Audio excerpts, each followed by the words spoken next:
लग्नपंक्तीतील बरेचसे भाज्या अशा असतात जे सगळ्यांना आवडतात. आज आपण लग्नपंक्तीतली मस्त मिक्स व्हेज कसं करायचं ते पाहणार आहोत. घरच्या साहित्यामध्ये अगदी लग्नपंक्तीत असतो त्या पद्धतीची चव. तर त्यासाठी इथे मी एका वाटीमध्ये गरम पाण्यात साधारण 2 चमचे इतकं मगजबी आणि 8 ते 10 काजू भिजत ठेवलेलं आहे.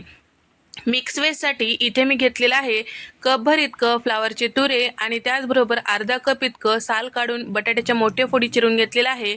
आणि त्याचबरोबर इथे मी साधारण अर्धा कप इतकं ताजे मटार घेतलेले आहे. फ्रोझन सुद्धा तुम्ही घेऊ शकता. आणि पाव कप इतकं साल काढून छोट्या फोडी गाजराच्या चिरून घेतलेल्या आहे. आता हे सगळ्या भाज्या आपल्याला उकडून घ्यायचे किंवा शिजवून घ्यायचे अर्धवट. कढईमध्ये एक मोठा तांब्या पाणी टाकून घेतलेले आहे. घेतलेले सगळ्या भाज्या यामध्ये टाकून घेतलेल्या आहे. चमचाभर मीठ सुद्धा टाकून घेतलेलं आहे. आता हे भाज्या गाळ असं शिजवायचं नाही, थोडंसं शिजून घ्यायचं आहे. सोबतच इथे मी 150 ग्राम पनीर घेतलेलं आहे. त्याला चौकोनी फोडी चिरून घ्यायचे आहेत. साधारण 3 ते 4 मिनिटांनंतर हे जे भाज्या आहेत अर्धवट असं शिजल्या गेलेल्या आहेत, अगदीच गाळ नाहीत.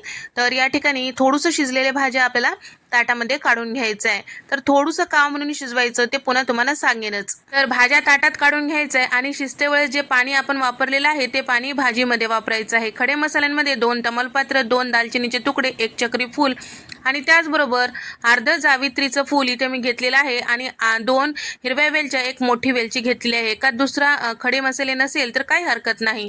आता कढईमध्ये साधारण 5 ते 6 चमचे तेल टाकून घेतलेलं आहे.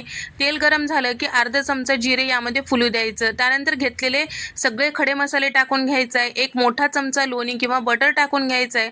आलं लसणाचं 2 चमचे इतकं इथे मी पेस्ट टाकून घेतलेलं आहे आणि सोबतच अर्धा कप इतकं इथे मी कांद्याची पेस्ट टाकून घेतलेली आहे. कांद्याच्या प्युरीचा रंग हलकसं चेंज होईपर्यंत आपल्याला परतून घ्यायचा आहे, जेणेकरून आपल्या भाजीला मस्त स्वाद येतो. तर कांद्याच्या प्युरीचा रंग चेंज होईपर्यंत यासाठी लागणारे पावडर मसाले पाहूया. तर चमचाभर इथे मी लाल मिरची पावडर, चमचाभर हळद, 1.5 चमचा धने पावडर टाकून घेतलेला आहे. धने पावडरमुळं आपल्या भाजीला छान असं रश्श्यामध्ये दाटसरपणा येतो आणि खमंगपणा येतो. सोबतच अर्धा चमचा भाजलेली जिऱ्याची पूड आणि 1 चमचाभर गरम मसाला आणि 2 चमचे कसुरी मेथी हातावर चुरून यामध्ये टाकलेला आहे. सोबतच इथे मी साधारण 2 मध्यम आकाराचे टोमॅटो छान पिकलेले त्याची प्युरी करून यामध्ये टाकलेला आहे आणि जे पावडर मसाले आहेत ते सुद्धा टाकून घेतलेले आहे. टोमॅटोची प्युरी आणि पावडर मसाले आपल्याला हे सगळं छान असं परतून घ्यायचं आहे. तर इथे जर तुम्हाला वाटत असेल तर आपलं जे पावडर मसाले टाकलेले थोडंसं करपत आहे किंवा कढईला चिटकत आहे तर त्यावेळेस आपल्याला थोडंसं इथे पाण्याचा वापर करायचा आहे. भाजीचं जे वाटण आहे आपल्याला जास्त वेळ परतून घ्यायचं आहे आणि करपू द्यायचं नाही. त्यासाठी इथे थोडंसं पाणी टाकून घ्यायचं आहे आणि घाई गडबड करायची नाही वाटण परतवते वेळेस. सोबतच इथे मी चमचाभर इतकं बेडगी मिरची पावडर टाकलेला आहे. त्यामुळे तिखट होत नाही, फक्त रंग भाजीला सुरेख येतो. तर या ठिकाणी हे सगळं छान परतून घेतलेलं आहे. तेल साईडला सुटू लागलं की त्यावेळेस शिजून घेतलेले जे भाज्या होते ते टाकून घ्यायचं आणि चवीपुरतं मीठ टाकायचं आहे. तर आपण भाज्या थोडंसं शिजून घेतलेलं होतं म्हणजे अर्धवट, कारण आपल्याला वाटणामध्ये छान असं हे भाज्या आणखीन शिजून घ्यायचं आहे. त्यामुळे भाजीला चव छान येते. तर या ठिकाणी थोडंसं भाज्या शिजून घेतलेलं आहे आणि परत आपल्याला वाटणामध्ये छान नरम होईपर्यंत शिजवून घ्यायचं आहे. सोबतच मी सुरुवातीला दाखवलेलं जे मगजबी आणि काजू होतं ते भिजवलेलं ते मिक्सरला फिरून घेतलेलं आहे. त्याची प्युरी यामध्ये टाकून घेतलेलं आहे आणि पनीरचे तुकडे सुद्धा टाकून घेतलेले आहे. 1 ते 2 क्यूब हातावर मॅश करून मी इथे पनीरचे क्यूब सुद्धा टाकून घेतलेलं आहे, म्हणजे भाजीला मस्त क्रीमी असं टेक्स्चर येतो. हे सगळं छान व्यवस्थित मिक्स करायचं आणि हे सगळं आपल्याला वाफवून घ्यायचं आहे हलकंसं तेल सुटेपर्यंत. मी या भाजीमध्ये अति तेल वापरलेलं नाही. जास्ती प्रमाणात तेल वापरलं तर जास्त तेल सुटल्यासारखं दिसू लागतो. व्हिडिओमध्ये तुम्हाला हलकंसं तेल साईडला सुटलेलं दिसतच असेल. तर या ठिकाणी या पद्धतीने तेल साईडला सुटलं की समजायचं की आपली भाजी छान असं शिजल्या गेलेली आहे. तर या ठिकाणी आता आपल्याला यामध्ये टाकायचं आहे गरम पाणी.